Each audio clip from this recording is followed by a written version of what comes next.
हरे कृष्णा, राधे राधे। कैसी हैं आप सब लोग? आशा है आप सब लोग परम सुख में होंगे, आनंद में होंगे, मंगल में होंगे। बिहारी जी और श्री जी की कृपा आप सब पर बरसती रहे। तो जी, बसंत पंचमी का पावन उत्सव बस आने ही वाला है। और बसंत पंचमी यानी कि इसी से प्रकट होता है कि चारों तरफ हरियाली छाई हुई है। और इस समय पे प्रकृति अपने चरम सौंदर्य पे होती है। चारों तरफ तितलियां और भौरे फूलों पर मंडराने लगते हैं, पेड़ों पर नई पत्तियां आ जाती हैं और चारों तरफ सरसों के खेत लहलहा उठते हैं। इतना खुशनुमा मौसम होता है। इस समय पे सर्दियां जा रही होती हैं और गर्मियों का आगमन होता है।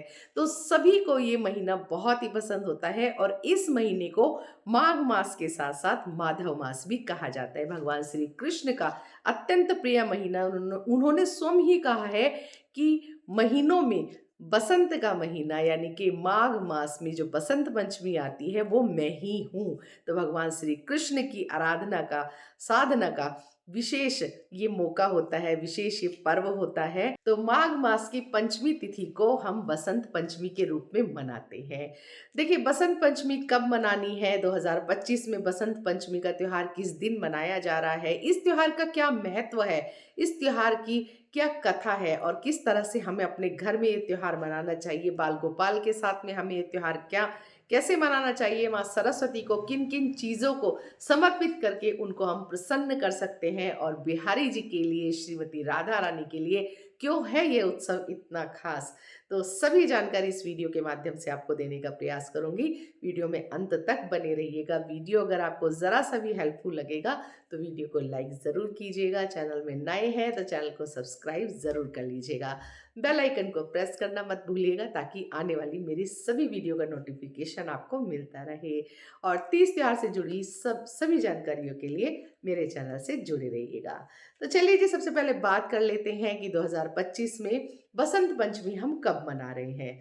तो देखिए, बसंत पंचमी इस वर्ष 2 दिन मनाई जाएगी, यानी कि 2 फरवरी को भी मनाई जाएगी और 3 फरवरी को भी मनाई जाएगी। तो बसंत पंचमी का प्रारंभ हो रहा है 2 फरवरी को सुबह 9:14 से, जिसका समापन 3 फरवरी को सुबह 6:52 पर हो जाएगा। तो उदया तिथि के हिसाब से बसंत पंचमी का त्योहार 3 फरवरी को मनाया जाएगा।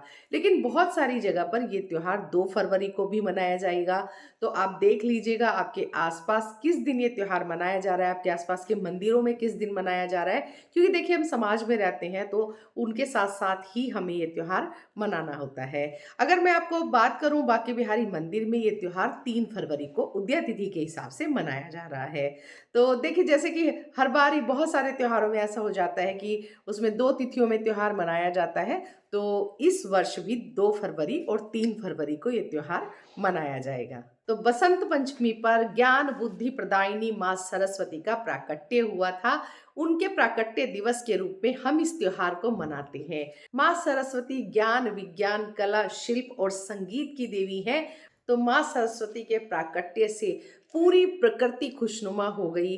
सारी नदियां कल कल कल कर करके बहने लगी, हवा सरसर बहने लगी। और जब हवा पत्तियों के बीच से निकलती है तो उसकी आवाज पूरी मधुर आवाज होती है। सारे पक्षियों को आवाज मिल गई, उससे सब हम सबको वाणी मिल गई। तो माँ सरस्वती ने प्रकृति में रंग भी भरा। माँ सरस्वती वाणी की, विद्या की, ज्ञान की देवी है। ऐसी सरस्वती मैया को बारंबार प्रणाम है। उन सरस्वती मैया का प्राकट्य दिवस ही हम बसंत पंचमी वाले दिन मनाते हैं। इस दिन शिक्षक शिक्षार्थियों का भी दिन होता है, कला वर्ग से जुड़े हुए लोगों का दिन होता है, जो वाद्य संगीत में रुचि रखते हैं उनका भी दिन होता है। तो सबको इस दिन माँ सरस्वती की पूजा करनी चाहिए। और बच्चों के लिए तो विशेष तौर पर यह त्योहार होता है। बच्चों के साथ में पूजा आपको जरूर करनी चाहिए और बच्चों से सरस्वती चालीसा, सरस्वती मंत्रों का पाठ आपको जरूर कराना चाहिए। तो देखिए, सरस्वती पूजन का उद्देश्य अज्ञान रूपी अंधकार को मिटाकर ज्ञान रूपी प्रकाश भरना होता है। तो कैसे सरस्वती मैया का प्रादुर्भाव हुआ, तो इस बारे में हम चर्चा कर लेते हैं। ब्रह्मा जी ने सृष्टि की रचना की और रचना करने के बाद उनको लगा कि प्रकृति बहुत ही नीरस है, इसमें कोई भी संगीत नहीं है, कोई किसी को कुछ कह नहीं पा रहा है, कोई कुछ सुन नहीं पा रहा है, बिल्कुल बिल्कुल नीरस प्रकृति है, तो इस प्रकृति में कुछ न कुछ अधूरा है। तब उन्होंने अपने कमंडलू के जल से थोड़ा-सा जल लिया और उस जल को छिड़का।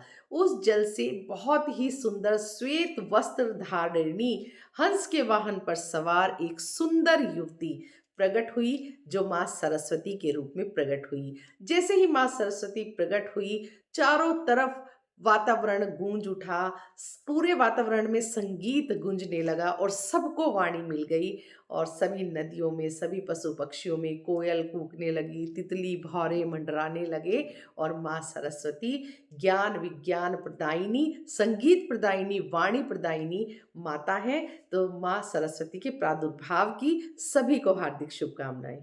तो ये दिन इतना शुभ और मंगलकारी दिन होता है, बेबूझ साया होता है। इस दिन से सभी शुभ और मांगलिक कार्य शुरू हो जाते हैं। बहुत सारे लोग नई ज़मीनें खरीदने लगते हैं, बहुत सारे मुंडन संस्कार और अन्नप्राशन संस्कार इस दिन कराया जाता है। इस दिन हवन, कीर्तन इत्यादि कराया जाता है।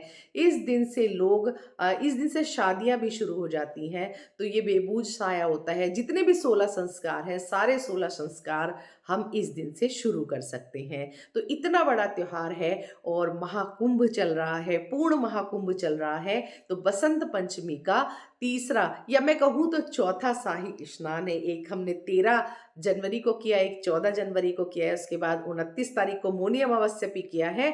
अब 2 फरवरी पर बसंत पंचमी वाले दिन शाही स्नान होगा। तो इतनी बड़ी तिथि है, इतने सभी ग्रह, चाल, नक्षत्र सब बहुत ही अच्छे शुभ संयोग के साथ आ रहे हैं। तो इस दिन माँ सरस्वती की पूजा करना विशेष फलकारी होता है आपके लिए। बसंत पंचमी को रंग पंचमी और ज्ञान पंचमी भी कहा जाता है और इस दिन ही रति और कामदेव ने पहली बार मनुष्य के जीवन में प्रेम भावना का संचार किया था। तो प्रेम का उद्गम भी इसी दिन से किया जाता है। तो जो भी प्रेमी जोड़े रति और कामदेव की पूजा करना चाहते हैं, वो भी बसंत पंचमी वाले दिन उनकी पूजा कर सकते हैं। देखिए, प्रेम के कारण ही ये संसार टिका हुआ है और रति और कामदेव की पूजा का विशेष महत्व होता है इस दिन। तो सभी प्रेमी जोड़ों को अपनी मनोकामना कहते हुए उनकी पूजा करनी चाहिए। देखिए, तस्वीर या मूर्तियाँ तो उनकी कहीं नहीं होती हैं, तो हम मानसिक भाव से उनकी पूजा कर सकते हैं। तो कैसे करनी है आपको पूजा अर्चना वंदना? तो देखिए, आपको सुबह सवेरे जल्दी उठना चाहिए, पानी में थोड़ी सी हल्दी डाल करके आप स्नान कीजिए और पीले या सफेद वस्त्र आपको धारण करने चाहिए। आज के दिन क्योंकि बसंत पंचमी है, चारों तरफ बसंती मौसम है, तो बसंती रंग का, पीले रंग का विशेष विधान होता है। उसके बाद में आप किसी चौकी पर पीला कपड़ा बिछाइएगा या फिर आप सफेद कपड़ा, ऑरेंज या नारंगी मतलब कपड़ा आप बिछा सकते हैं। माँ सरस्वती की फोटो है, तस्वीर है आपके पास या मूर्ति है, उसको विराजमान कीजिएगा। गणेश गजानन की पूजा आपको पहले जरूर करनी है। आप गणेश जी की पूजा करिएगा, गणेश जी को आसन दीजिएगा, अक्षत का आसन दीजिएगा, माँ सरस्वती को आसन दीजिएगा और एक मंगल कलश की आप स्थापना करिएगा। माँ को अक्षत, रोली, मोली, इत्र इत्यादि से उनकी पूजा कीजिएगा। पीले रंग के पुष्प आपको जरूर समर्पित करने चाहिए। पीली सरसों आपको मिल जाए, सरसों के जो फूल होते हैं पीले रंग के, वो आपको माता को जरूर समर्पित करने चाहिए आपको, या फिर आप सरसों का जो दाना होता है उसको समर्पित करना चाहिए माता को। और माता के सामने बैठ करके स्फटिक की माला का इस दिन स्फटिक की माला पे जाप किया जाता है। ओम ऐं सरस्वते नमः, इस मंत्र का आप जाप कर सकते हैं। ओम सरस्वते नमः, इस मंत्र का आप जाप कर सकते हैं। या फिर आपको कुछ भी नहीं आता, हे वीणा वादिनी माँ, आपको बारंबार नमस्कार है। मेरी वाणी में अमृत घोलो माँ, मुझे ज्ञान प्रदान करो, मुझे बल बुद्धि प्रदान करो, मुझे शक्ति सामर्थ्य प्रदान करो। हे माँ, मैं अपने जीवन में सफलता को प्राप्त करूं, इतना आशीर्वाद दो। तो आपको इस तरह से माँ से प्रार्थना करनी चाहिए और माँ को विशेष तौर पर पीले चावल का, जिसमें केसर और हल्दी पड़ा होता है, ऐसे पीले मीठे चावल का आपको भोग लगाना चाहिए। ड्राई फ्रूट वगैरह डाल करके आप बनाइएगा। आप बेसन के हलवे का भोग लगा सकते हैं, बेसन के लड्डू का भोग लगा सकते हैं। आपको मतलब इस दिन पीले रंग की मिठाई का विशेष विधान होता है, तो आपको पीले रंग की मिठाई माँ को समर्पित करनी चाहिए। और माता को आप इत्र जरूर से समर्पित कीजिएगा, श्रृंगार का सामान समर्पित कीजिएगा, पीली चुनरी समर्पित कीजिएगा और बच्चों के लिए नई किताबें इस दिन कॉपी आप लेकर के आइएगा, उस पे हल्दी से आपको स्वास्तिक बनाना चाहिए, पीले रंग के पेन लेकर के आइएगा, कलावा इत्यादि आप उस पर बांध करके माता के सामने रखिएगा, रात भर उसको रखे रहने दीजिएगा। और अभी देखिए बोर्ड की परीक्षाएं आने वाली हैं, तो बच्चों के जो भी मुश्किल सब्जेक्ट है वो सभी किताबें भी आपको माता के सामने रखनी चाहिए। अक्षत, कुमकुम, हल्दी इत्यादि से उनका तिलक करना चाहिए और धूप दीप उनको दिखानी चाहिए, माँ से प्रार्थना करनी चाहिए, माँ बच्चों की परीक्षा आ रही है, उन पर आप अपनी विशेष कृपा बरसाए रखना। इस तरह से आपको करना है। अपने बच्चों को जरूर शामिल कीजिएगा, बच्चों को हल्दी का, चंदन का आपको तिलक लगाना चाहिए और बच्चों से सरस्वती चालीसा, सरस्वती मैया की आरती आपको जरूर करानी चाहिए। बच्चों के स्टडी टेबल पर आपको ओम एम सरस्वती नमः इस मंत्र को लिखना चाहिए या छोटी सी वीणा ला करके उनकी स्टडी टेबल पर आपको रखनी चाहिए। तो माँ सरस्वती ज्ञानदायिनी, विद्यादायिनी है, वो आपके बच्चों पर हमेशा ही कृपा बरसा के रखेंगी। और जितने भी संगीत से जुड़े हुए लोग हैं, अपने वाद्य यंत्रों की भी इस दिन पूजा करनी चाहिए। आपके घर में कोई भी वाद्य यंत्र नहीं है तो फिर आप घंटी की पूजा कीजिएगा, क्योंकि घंटी तो हम सबके घरों में होती ही है। तो इस तरह से आपको बसंत पंचमी की पूजा अर्चना वंदना करनी है। तो अब बात कर लेते हैं बिहारी जी मंदिर में किस तरह से, ब्रज में किस तरह से बसंत पंचमी मनाई जाती है। बहुत बड़े स्तर पर मनाई जाती है और इसी दिन से 40 दिन के होली की शुरुआत हो जाती है, क्योंकि ब्रज की होली तो विश्व प्रसिद्ध होली होती है। इस दिन पहली बार बिहारी जी अपने भक्तों के साथ में गुलाल खेलते हैं। अबीर गुलाल से बिहारी जी की हमें पूजा करनी चाहिए। अबीर गुलाल उनके गालों पर लगाना चाहिए, दोनों गालों पर उनके गलचप्पे लगाए जाते हैं, यानी कि यहाँ पर गुलाल की डोट्स लगाई जाती हैं। तो इसी दिन से होली की शुरुआत हो जाती है। बहुत जगह होली रखी जाती है इसी दिन से, बसंत पंचमी वाले दिन से होली की शुरुआत मानी जाती है। और बिहारी जी अपने भक्तों के साथ ब्रज में बिहारी जी मंदिर में होली खेलते हैं, तो बहुत बड़े उत्सव के रूप में ये मनाया जाता है। ब्रज में अगर आपको मौका मिले तो आप वृंदावन ज़रूर जाइएगा। महाकुंभ आप जा रहे हैं तो महाकुंभ आप ज़रूर जाइएगा, वहाँ पर आप शाही स्नान में शामिल होइएगा और त्रिवेणी माँ को प्रणाम कीजिएगा। और जैसे कि मैं बार बार आपको अपनी सभी वीडियो में बता रही हूँ, आपको एक साड़ी वहाँ पर लेकर जानी चाहिए। त्रिवेणी मैया को समर्पित करने के लिए आपको एक पीतल का छोटा सा लुटिया ले जानी है, उसमें हल्दी और सुपारी डाल करके, और एक नारियल जटा वाला आपको ले जाना है, एक चुनरी ले जानी है। वो सभी आपको त्रिवेणी माँ को वहाँ पर समर्पित कर देना चाहिए। और जब आप स्नान करके बाहर आए तो आपको एक भिखारी को, एक पंडित जी को वहाँ पर भोजन जरूर कराना चाहिए। तो इस तरह से आप अपने पुण्य को अर्जित कर सकते हैं। क्योंकि माघ का महीना चल रहा है तो स्नान का इसमें विशेष महत्व होता है, जाप का विशेष महत्व होता है, दान का विशेष महत्व होता है।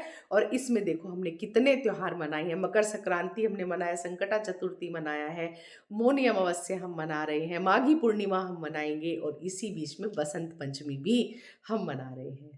तो जी मैंने आपको बसंत पंचमी से संबंधित सभी जानकारी दे दी है। माँ को पीले रंग की चीज़ें आपको समर्पित करनी है।